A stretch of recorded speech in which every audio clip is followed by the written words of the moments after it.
이 시간 우리에게 주시는 하나님의 말씀인 줄 믿고 한 절씩 교독할 때 주님의 음성 듣기를 원합니다. 만군의 여호와가 이르노라. 보라, 내가 내 사자를 보내리니 그가 내 앞에서 길을 준비할 것이요 또 너희가 구하는 바 주가 갑자기 그의 성전에 임하시리니 곧 너희가 사모하는 바 언약의 사자가 임하실 것이라. 그가 임하시는 날을 누가 능히 망하며 그가 나타나는 때에 누가 능히 서리요. 그는 금을 연단하는 자의 불과 고백하는 자의 증거가 같을 것이라. 그가 은을 연단하여 깨끗하게 하는 자같이 앉아서 레위 자손을 깨끗하게 하되 금, 은같이 그들을 연단하리니 그들이 공의로운 제물을 나 여호와께 바칠 것이라. 그때 유다와 예루살렘의 공물이 옛날과 고대와 같이 나 여호와께 기쁨이 되려니와. 내가 심판하러 너희에게 임할 것이라. 점치는 자에게와 간음하는 자에게와 거짓 맹세하는 자에게와 품꾼에 싸게 대하여 억울하게 하며 과부와 고아를 압제하며 나그네를 억울하게 하며 나를 경외하지 아니하는 자들에게 속히 증언하리라. 만군의 여호와가 말하였느니라. 나 여호와는 변하지 아니하나니 그러므로 야곱의 자손들아 너희가 소멸되지 아니하느니라. 아멘. 오늘은 대림절 네 번째 주일입니다. 대림절 네 번째 주일이라는 것은 이제 성탄절이 가까웠다는 것이죠.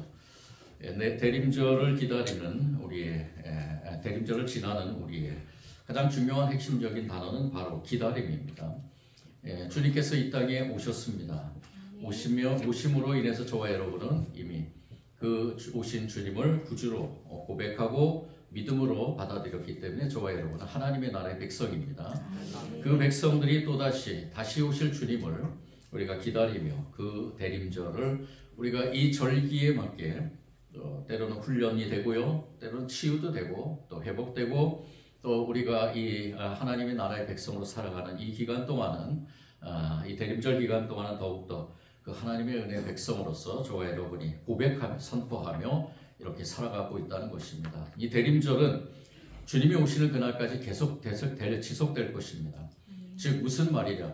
저와 여러분의 삶은 기다림의 연속에서 특별히 우리가 하나님을 믿는, 즉 예수 그리스도를 통해서 하나님을 믿는 사람들의 기다림은 또 다른 좀 특별한 그러한 기다림이 되어야 된다는 것입니다.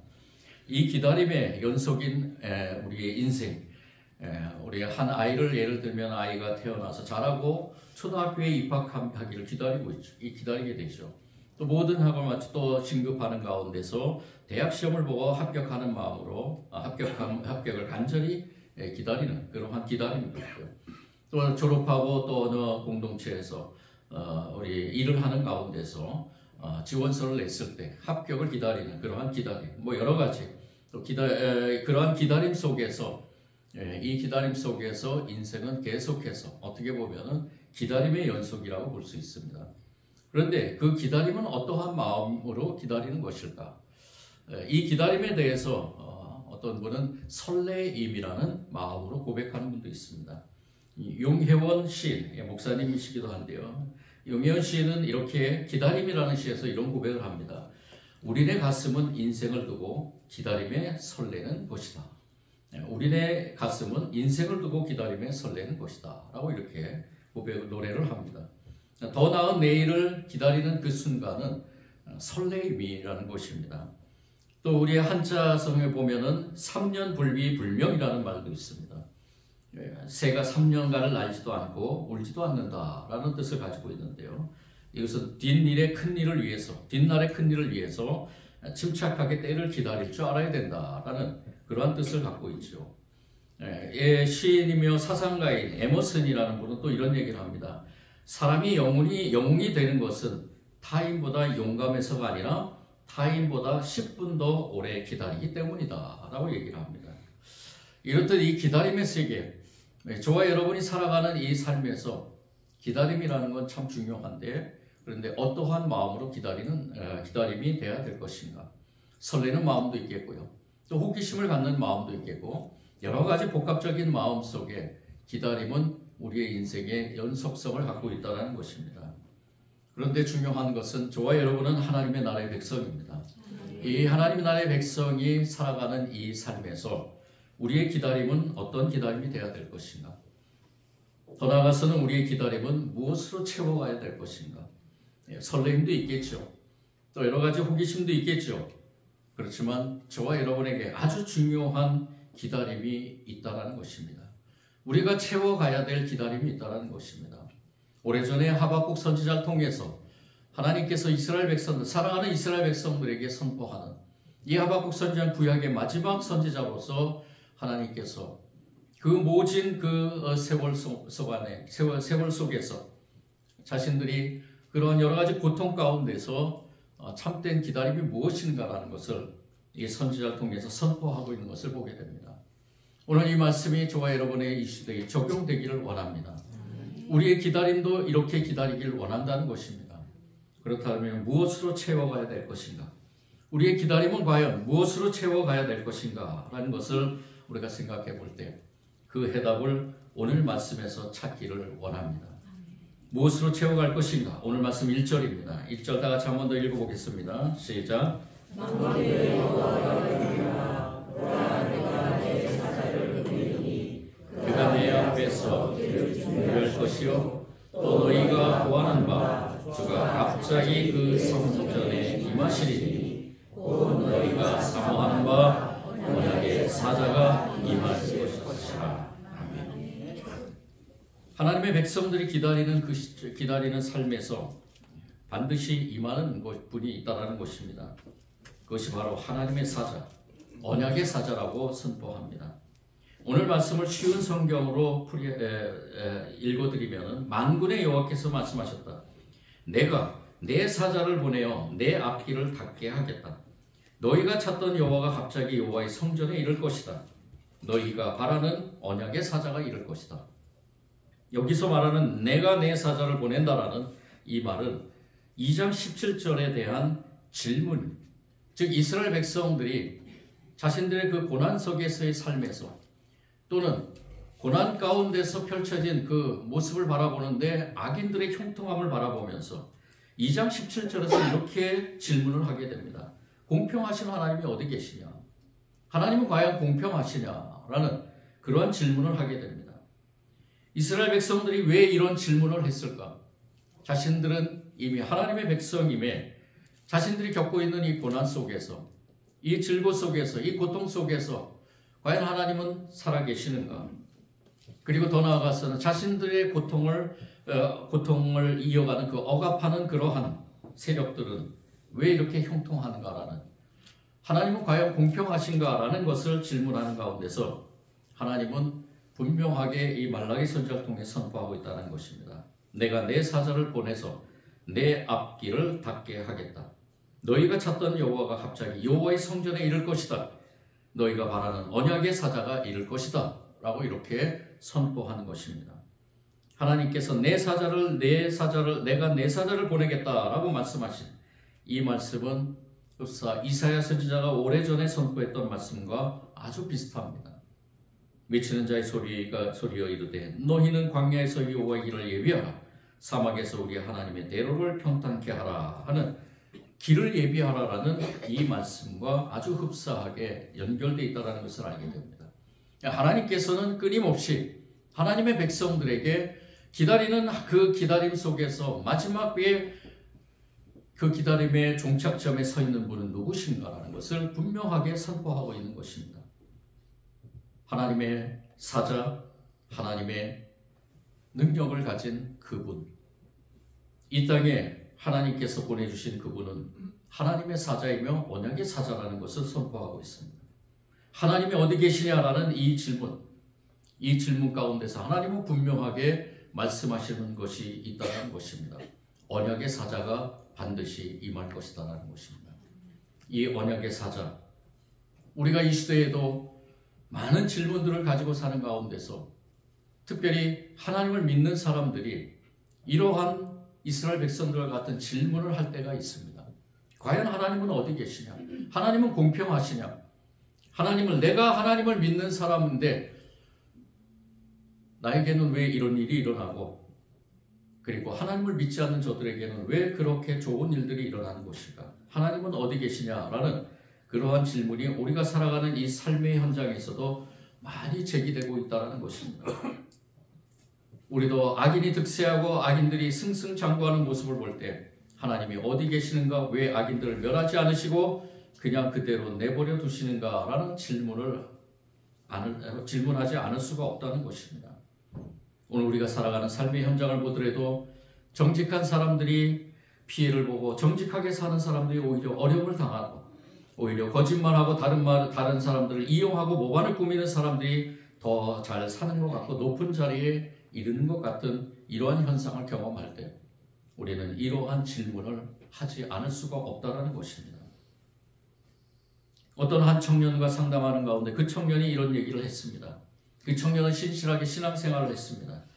정직하게 직장 생활을 하려고 노력도 했습니다.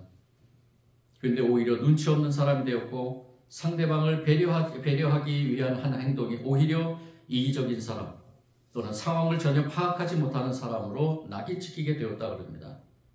더 심각한 것은 상사로부터 갑질과 인격을 모독하는 말을 들어야만 했다 합니다. 그래서 그 청년은 정직하게 살았다고 생각했는데 왜 이런 대우를 받아야 됩니까? 라고 질문을 합니다. 덧붙여서 정직하지 못하고 눈치 보면서 생존 법칙에 맞게 살아가는 그러한 사람들, 이런 사람들과의 그러한 자신의 대비된 모습을 보면서 이렇게 살아가는 것이 정말로 잘 살아가는 것일까라는 그러한 질문을 할 때가 있습니다. 참으로 공감되는 이야기입니다. 그렇지만 오늘 말씀은 메시아를 기다리는 성도들에게 어떻게 살아야 되는지에 대해서 분명하게 말씀하고 있습니다. 갑자기라는 부사가 사용되는데요. 생각하지 못하는 때라는 말이죠. 우리가 생각하지 못하는 때에 반드시 메시아가 임하게 된다는 것입니다. 그 메시아는 누구인가?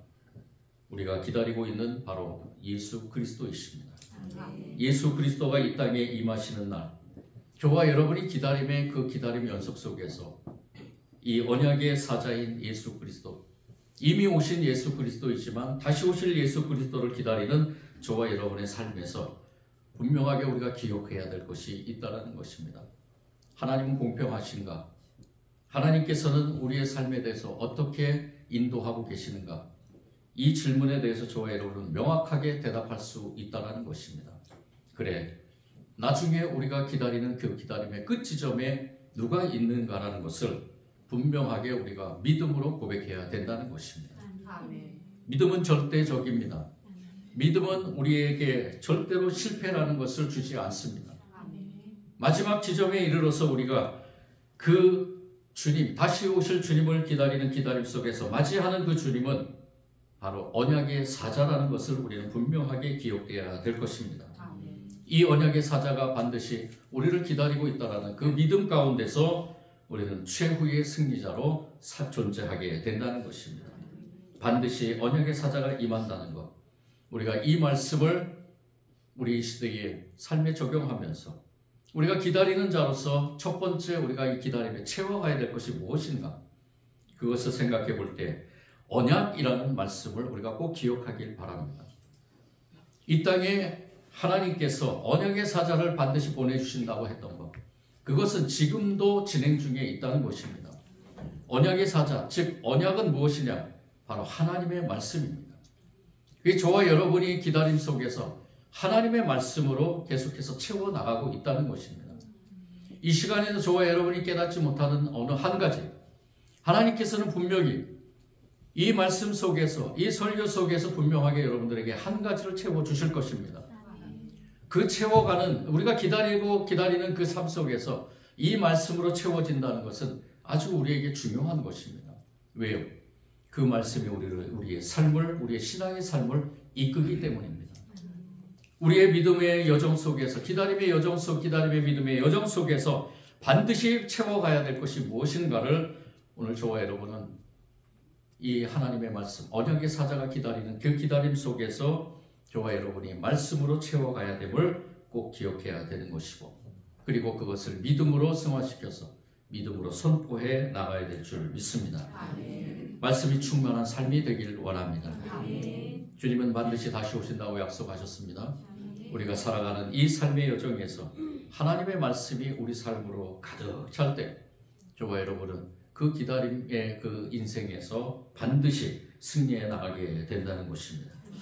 두 번째 채워가야 될 것이 무엇인가? 오늘 말씀 2절 말씀입니다. 2절 말씀 다 같이 읽겠습니다. 시작. 그가 임하신 날을 누가 능히 당하며 그가 나타나는 때에 누가 능히 서리요. 예, 여기까지 읽겠습니다. 그가 임하는 날을 누가 능히 당하며 그가 나타나는 때에 누가 능히 서리요. 이 말씀의 의미는 무엇이냐? 반드시 그 우리의 기다림의 마지막에 등장하시는 오늘 말라기 선지자는 언약의 사자라고 표현했는데요. 그 언약의 사자는 종국에 가서는 마지막에 우리 이 땅에 오실 예수 그리스도 바로 심판의 주입니다. 이 심판의 주가 임하실 때 어떠한 현상이 일어나느냐? 2절의 말씀에 누가 능히 당하며 그가 나타날 때 누가 능히 서리요 라는 이 말씀 한 구절에 모든 것이 담겨 있습니다. 즉 심판의 주님으로 오시는 예수 그리스도를 어느 누구도 막을 수 없다는 것입니다. 반드시 그 심판 가운데 존재해 있다는 것이죠. 요엘서 2장 11절에서도 선포합니다. 여호와께서 그의 군대 앞에서 소리를 지르시고 그의 진영은 심히 크고 그의 명령을 행하시는 자는 강하니 여호와의 날이 크고 심히 두렵도다. 당할 자가 누구랴? 당할 자가 누구랴? 이 세상의 심판을 주러 오시는 그 주님의 모든 능력 아래 모두가 다 엎드릴 뿐이고 그 심판을 받아야 되는 존재라는 것입니다. 아무 누구도 그 심판에서 예배될 수 없다는 거죠. 이것은 바로 하나님의 능력을 덧입고 오시기 때문입니다. 이 하나님의 능력 아래서 이 하박국 선지자는 누가 결코라는 그러한 단어를 쓰며 능히 당하며 능히 서리오라는 이 단어 속에서 어떤 누구도 예외 없이 모든 사람들이 이 심판의 자리에 임하게 된다는 것입니다. 그런데 특별히 5절과 같은 사람들, 하나님을 경외하지 않고 악을 행하는 사람들, 점을 치는 자에게와 간음하는 자에게와 거짓 맹세하는 자에게와 품꾼에 싸게 대하여 억울하게 하며 과부와 고아를 압제하며 나그네를 억울하게 하며 나를 경외하지 않은 자들에게 속히 증언하라. 즉 이런 자들에게는 어떠한 심판이 일어날 것입니다. 이런 자들 한 사람도 예외 없이 아무리 그들의 권력이 강하고 아무리 그들이 많은 재산을 갖고 있더라도 아무리 그들이 이 세상의 모든 것을 다 지배한다고 할지라도 제국의 그 힘을 갖고 있다 할지라도 하나님을 경외하지 않고 이렇게 악을 행하는 자들에게는 한결같이 그 심판주 앞에 엎드려질 것이라는 것입니다. 그것을 깨닫고 그것을 믿는 그러한 믿음의 여정이 저와 여러분의 이 기다림의 여정 속에 있어야 된다는 것입니다. 여호와의 날, 양날의 그 날카로운 칼이 된다는 사실, 우리에게는 이중적인 의미가 있습니다. 왜냐하면 그날은 누구도 거부할 수 없고 이 모습 그대로 감당할 수 있는 사람이 없기 때문입니다. 무엇보다도 언약의 말씀을 기준으로 언약을 신실하게 지키는 자와 또 그렇지 못한 자를 구분하는 그날이기 때문입니다. 완전히 구분된 그날, 심판과 축복, 축복과 심판이 함께 공존되며 그리고 두렵고 떨리는 날이며 동시에 구원의 잔치를 참여하게 되는 이중성을 포함하고 있기 때문입니다. 그래서 이 메시지를 들은 우리 모두는 죄악된 삶에서 반드시 돌이켜야 된다는 것을 알고 있습니다. 하나님이 어디 계시냐라고 질문했을 때 그 어리석음에서 돌이키는 회개의 삶으로 우리는 기다림을 채워간다는 것입니다. 회개의 삶이 저와 여러분의 기다림의 채운 가운데서 우리가 맞이할 주님은 저와 여러분에게 축복의 자리, 구원의 자리, 영원한 생명의 자리에 임하게 될 줄 믿습니다. 요한계시록의 말씀을 우리는 어떠한 믿음으로 바라보면서 읽어야 되는가? 우리 새벽마다 깨닫는 것이 있습니다. 요한계시록에서 선포되는 하나님의 심판의 메시지, 하나님의 오른손에 든 두루마리의 7봉이나 그 말씀, 또 7 천사들이 7 나팔을 부는 그 말씀, 진노의 7 대접을 든 7 천사들의 이 대접들을 쏟으면서 선포되는 그 하나님의 심판의 메시지, 메시아 재림 전으로 이루어진 강력한 하나님의 심판의 메시지, 여러분들 꼭 이 요한계시록의 말씀을 읽으면서 꼭 기억해야 될 것이 있습니다. 하나님의 심판은 강력합니다. 우리가 전혀 상상할 수 없는 강력한 힘을 가지고 있습니다.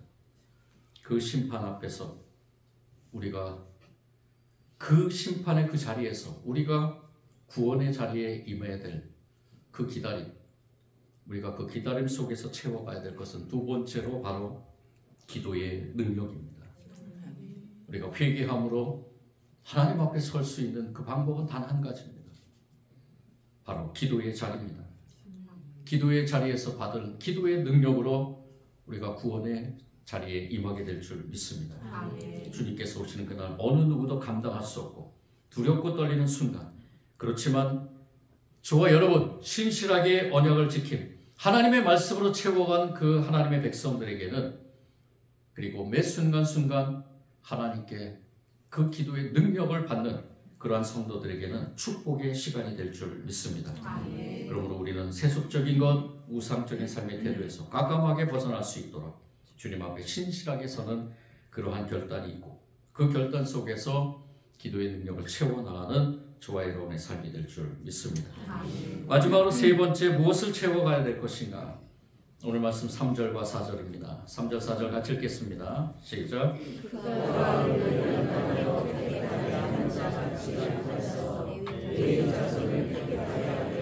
그같이 그들을 연단하게 하리니 그들이 공의로 제물을 나 여호와께 바칠 것이라. 그때 유다와 예루살렘에 머무리니 옛날과 그대와 같이 나 여호와께 기쁨이 되려니와. 아멘. 오신 메시아는 그 메시아를 믿는 그 모든 사람들을 불같이 연단한다고 말씀합니다. 하나님의 백성들 가운데서 만연한 죄악들을 소멸하시는 일을 하신다고 말씀하는 것입니다. 하나님은 그를 연단하는 불에 비유합니다. 이 불이라는 것, 아주 강력한 이 불의 연단, 금 속에 들어있는 불순하고 더러운 모든 찌꺼기를 태우고 녹여버리는 그 불, 이 불로 임하신 메시아, 불로 금을 연단하듯이 순수한 금을 위해서 그들 속에 있는 모든 죄악된 모습과 태도, 그리고 생각까지 소멸하신다고 합니다. 이 말씀 속에서 언약을 파괴한 사람들은 아무것도 남지 않고 완전히 소멸될 것이고, 의로운 백성은 더욱 정결하고 순결한 믿음으로 서게 하신다는 의미가 담겨 있는 것입니다. 우리가 예수님을 깊이 믿으면 믿을수록 예수님은 하나님의 영을 통해서 저와 여러분을 순결함으로, 정결함으로 인도해 가십니다. 그렇지만 예수님을 믿지 않는 자들에게는 아무것도 남지 않고 완전히 소멸되는 그러한 길을 가게 된다는 것입니다. 말라기에서 오늘 말씀의 2절에서도 그는 금을 연단하는 자의 불과 표백하는 자의 잿물과 같을 것이라고 선언합니다. 불과 잿물, 똑같은 의미죠. 하나님의 백성들에게는 이것이 바로 하나님의 백성으로서 기다림의 연속에서 하나님께서 영을 통해서 우리를 연단해 나가시는 도구가 된다는 것입니다. 이 땅에 다시 오시는 주님, 그 주님께서는 저와 여러분을 그러한 존재로, 정결하고 깨끗한 존재로 맞이할 수 있도록 앉아서라는 표현이 되어 있는데요, 철저하게 그 믿음의 백성들을 연단해 가신다는 것입니다. 그렇다면 우리는 앞절에서 행했던 그 질문에 대한 해답을 어느 정도 여기서 찾을 수 있다는 것입니다. 하나님의 백성들이 왜 연단을 받는가? 왜 고난을 당하는가? 왜 어려움을 당하는가? 왜 시험을 당하는가?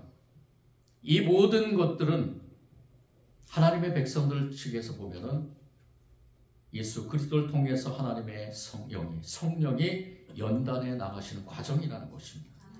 그 연단이 우리의 기다림 속에 채워져 있다는 것이죠. 이거는 내가 의도하든 의도하지 않든 하나님을 믿는, 예수 그리스도를 통해서 하나님을 믿는 백성들에게는 그 기다림 속에 반드시 존재한다는 것입니다.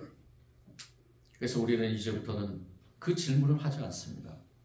하나님은 공평하신가? 라는 그 질문이 우리 속에는 존재하지 않는다는 것입니다.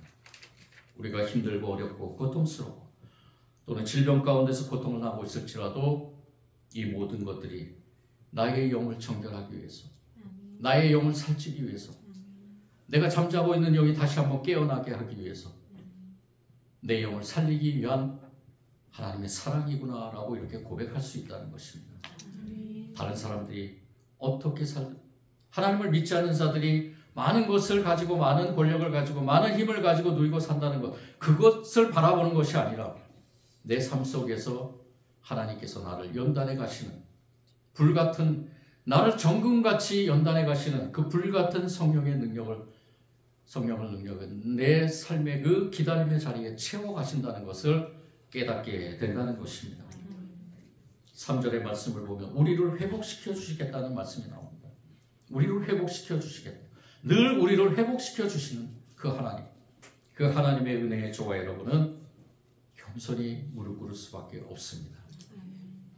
우리가 또 한 가지 기억해야 될 것은 레위 자손을 깨끗하게 하실 것이라고 말씀합니다. 이 의미는 무엇인가? 바로 올바른 예배자로 서게 한다는 것입니다. 성전을 섬겼던, 예배를 섬겼던 이 레위 자손들, 그 레위 자손들이, 이 제사장 및 성전의 제사장을 도왔던 이 레위 자손들이 여러 가지 부패한 가운데서 하나님은 이 레위 자손들을 금불의 불로 정결하게 연단시켜서 깨끗하게 하실 것이다라고 말합니다. 예배자를 세우겠다는 것이죠. 이러한 말씀 속에서 우리가 다시 한번 깨달아야 될 것이 무엇인가? 저와 여러분이 바로 예배자라는 것입니다. 새롭게 회복된 예배자. 그래서 주님이 다시 오실 주님을 기다리는 저와 여러분은 반드시 이 참된 예배자로 채워 나가야 됩니다. 기다림의 연속에서 예배자로 채워져 간다는 것, 이것을 다시 한번 기억하며 주님이 오시는 그날까지 오늘 이 시간 나와서 예배드린 것처럼 우리 육신이 장막이 다하는 첫 번째 사망에 이르는 그 시간까지 저와 여러분 끊임없이 예배자로 서 있길 원합니다. 참된 예배자로 서 있는 저와 여러분이 되기를 원합니다. 오늘 말씀을 한 번 더 요약합니다.